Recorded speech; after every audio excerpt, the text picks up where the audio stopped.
So, at this point, saktong-sakto. Natapos ako dun sa part ko. Meron po kami mga i-offer sa inyo na mga videos that you can watch sa PhilSci Hub on how to ideate. Siguro po. And then I will be sharing the slides kasi meron po ako dito mga appendices that you can actually use as well on how to facilitate ideation. So isasend na lang po namin yung slides sa inyo via email. Okay? Alright. So at this point, saktong-sakto, 11:04, medyo sumobra ako ng 4 minutes. Ibibigay po natin ng floor kay JP. JP, you decide if you would like for us to gusto mo bang i-play natin yung recorded video or no, I'll share my PowerPoint on my end. Can you make me co-host first? Oh, I'm sorry, I forgot to do that. All right. And then, ayan po. Ano tayo, kung after po nitong presentation ni JP, gusto niyo pong i-extend ng konti pa yung ating Q&A, we'd be happy to answer questions that you may have. Yeah, and feel free to grab a bite or two or while watching the webinar kasi tanghali na po sa Pilipinas. So, ay nga pala, ito, sagutin ko lang itong isang tanong na to. Is it necessary to state both the null and alternative hypothesis in the study? Yes. That is totally okay. Yeah. So I will discuss it here actually dito sa experimental design part. So thank you, Doc Jeff. And I don't have a title slide for an introduction slide for myself, but I'll just quickly introduce myself here. So my name is JP Onya. I'm a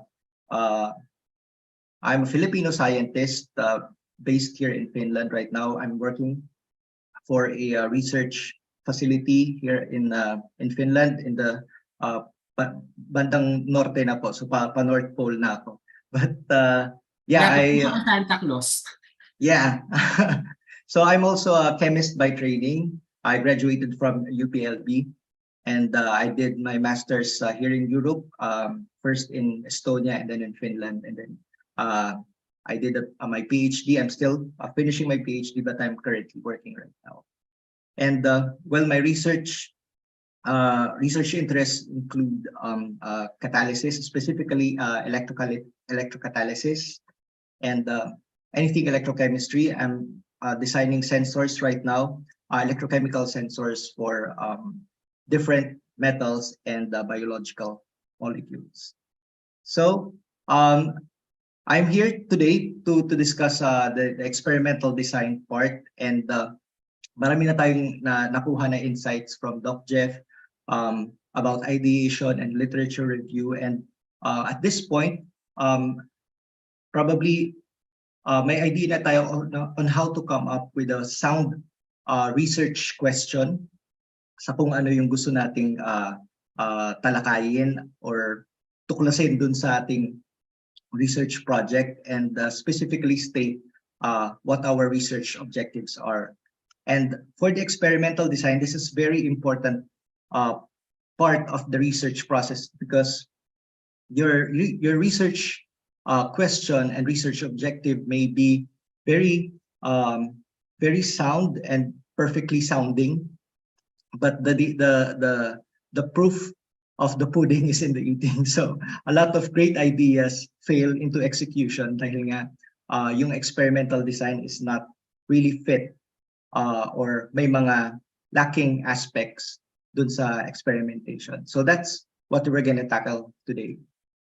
So, but before I move on discussing about experimental design further, I'd just like to introduce the different types of quantitative research. And at this webinar, so naka-focus lang po muna tayo sa quantitative research. There's also qualitative research, which is done in the humanities, arts, humanities and social sciences. So iba pong realm yon ng research. It's qualitative. But what we are dealing here is numbers, numerical values.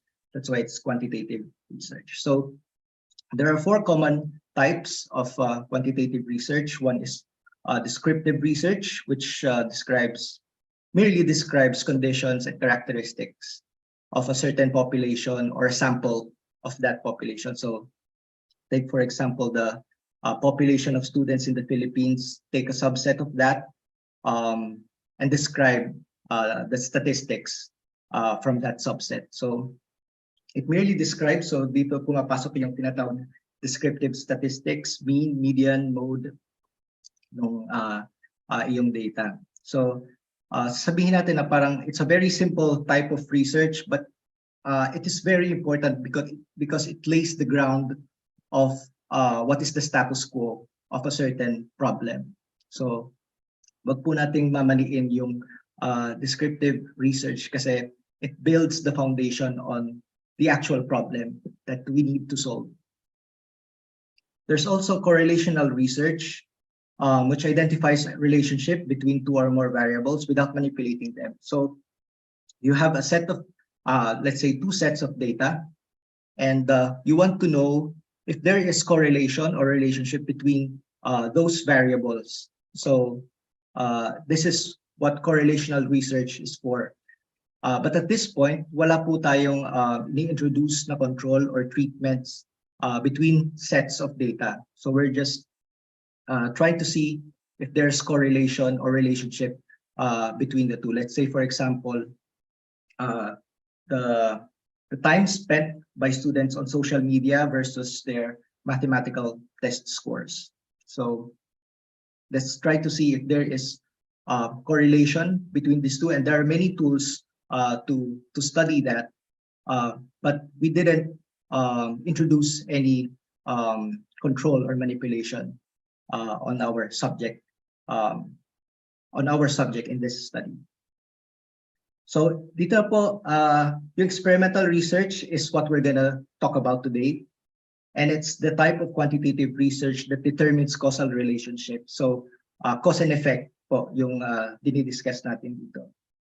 So you have independent variables which you manipulate or control and measure the outcome on the dependent variable. So yun po yung i-discuss natin today. And there's also another type of quantitative research, the quasi-experimental research. It also investigates causal relationship, but there is no random assignment on the experimental subjects. This is the case when the subjects are pre-existing already. So let's take, for example, the same example na you're trying to see the test scores of students in a certain school versus those from another school, and correlate that with the time spent on social media. And let's see if there is a causal relationship. Let's say if we try to implement like a certain time for social media, let's say, okay, magbabad kayo ng 3 oras dyan, and then let's see what your test scores will be. Or let's say, for example, if you're trying to test the efficacy of a certain teaching method, so you implement that teaching method to different sets of students, let's say from one school to another, and they're already existing, and you did not randomly assign the subjects to those groups. So ang nature po nung research na yun is quasi-experimental because you didn't choose among yourself, you didn't do randomization on the subject, on the composition of the groups. So they're existing already.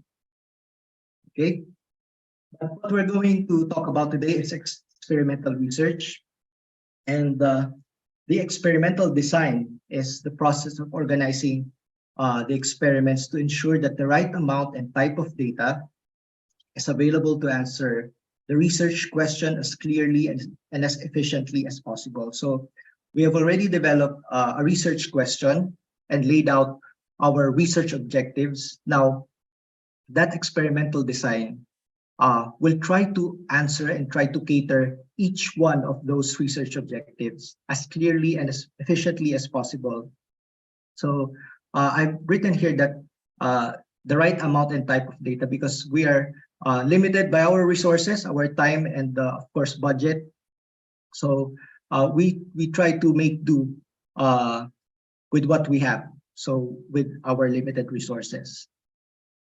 So I summarize this in this diagram. So yun nga po, we have the research question, the research aim and objectives, and your experimental design is your actual tool.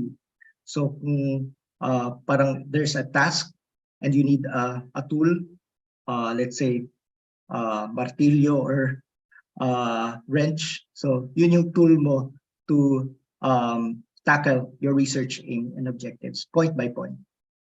Okay. So in science investigatory projects or capstone projects in universities and high schools, the experimental design normally states what methodologies were chosen and explain why these choices were made. So sometimes explicitly, they will state this in the final paper kung bakit yung methodologies yung napili and ano yung research question that they're trying to address. And they should be when we're writing the methodology part, so sasabihin ng mga teachers that try to be as detailed as possible. And that's because the experimental methodology must be descriptive enough to be reproduced and verified by another group of people or another person, another experimenter. So sa ating mga teachers, let us train our students to be really detailed on the methodology part. Kung ano yung ginawa natin, what is the room temperature, the humidity in the room where the experiment was tested, para we have a basis for any discrepancies or any abnormal results kapag reproduce yung ating experiments by another set of people or another location. So the experimental design in SIP has these steps involved. So yun na nga po, we define our research question and variables, and we write down our hypothesis. So yung sa tinatanong kanina, kailangan ba explicitly sinasabi yung hypothesis? Sometimes hindi explicitly, but it's somehow expressed in the introduction implicitly na parang ito yung tinitest natin and ito yung mga variables na tinitingnan. Okay? And then you design your experimental treatments. So dito ka na magde-determine what levels of the treatment you want to implement on your study. And of course, the final step in experimental design is the execution or the actual measurements and data collection. So these steps actually constitute a controlled, what's called a controlled experiment. And this should be systematically and accurately manipulate the independent variables. Let's say yung dosage ng active ingredient, the temperature of the reaction, let's say implemented, and the pH of the reaction solution, for example. And precisely measure the dependent variables kasi pag minsan dito tayo nagkakamali dun sa pag-measure ng mga qualities. Let's say pH or temperature, mali yung thermometer na ginamit, mali yung instrument or the instrument is faulty. So we should give provision to precisely collect the data or measure the data from our subjects and control any potential source of interferences, because this may not be very apparent, but there might be what is called confounding variables na pwedeng makaapekto ng ating mga resulta, because interferences are always there. That's why meron tayong systematic and random errors na tinatawag, but we try as much as possible to control the effects of these interferences. And let me just stop sharing and give an example. I just found this in the web. This is a study published in PubliScience. I think this is a local journal in the Western Visayas. So marami pong sources of articles na free out there in the Philippines. So kung gusto po nating mag-check, so there's PubliScience, there's the Philippine Journal of Science. Just to contextualize our research, kung para po makita natin what are the ongoing research in our areas. For example, this one is in Western Visayas in Iloilo. Na napakasimpleng experiment lang po. This is done by high school students, and they are trying to see if there is an effect of this powdered chicken eggshells as soil additive on the growth of Vignia radiata. So very sophisticated po, pero munggo lang po ito, mung bean plant. So they are insinuating that the calcium in the chicken eggshells will have an effect on the growth of the vegetative growth of the mung bean plant. And they have set this out. They stated this in the introduction. So they have narrowed down their research objectives. So very simple lang. I-measure yung stalk length and the root length of the plant as a function of the composition of the soil, meaning to say the amount of the eggshells that they have incorporated in the soil. So measure the stalk length, the root, and then ito po yung method. So very simple lang din. They treated the soil samples with different concentrations and then administered the same amount of water to all the subjects. And then after 30 days, chinek po nila yung mga measurements. Doon sila nag-measure. I think they have measured in between days. Yeah, 10 days, 20 days, 30 days. So, ayan po. Makikita natin kung ano yung, let us try to develop the habit of reading journal articles to have an idea on how this is done at the national level or yung professional level, para ma-expose din po yung mga students natin on the language of how scientific articles are written. So yung level of detail and of course in terms of experimental methodology, there is a considerate amount of detail that you can put there. So hindi naman kailangan lahat, but enough detail so that it can be reproducible or can be repeated by another person or two. So ang kanilang measurement ay ginawa using an app. So this is not a standard instrument. So, but they also use the vernier caliper. But somehow when we're using non-standard methods for measurement, somehow kailangan nating i-validate or try to cross-check that with standard instrument or samples, if available. Probably itong mga estudyante na to will just really techy.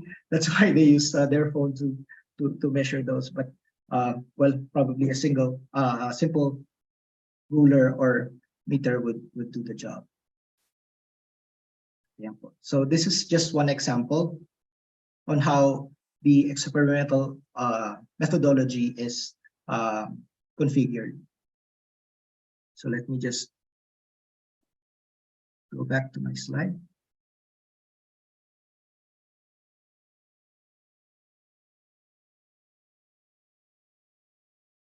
Yeah. So when we're talking about experimental design, there are hard skills that can be developed or must be developed in order to come up with a very sound and fit for purpose experimental design. And three of those is the design of experiments, the experimental control, and the analytical techniques. So yung analytical techniques, sinabi ko lang na hard skill siya kasi kapag nakapili na tayo ng analytical method, let's say titration, pH measurements, or let's say metal analysis by some standard methods. So it goes to say na ituturo natin sa mga estudyante yun. So they must be able to do them by themselves and understand the theory behind that analytical technique on how it's able to measure that specific trait or that specific quality of the sample. So automatic na po yun sa mga estudyante natin to learn these analytical techniques, and I hope that our teachers will guide them through it, or at least find an expert on the field of these analytical techniques para po maituro yung standard methods sa mga estudyante natin, and inculcate and try to establish in them na we always need to use standard methods as much as possible, because standard methods are reliable and valid. So I also have here a design of experiments and experimental control, which I will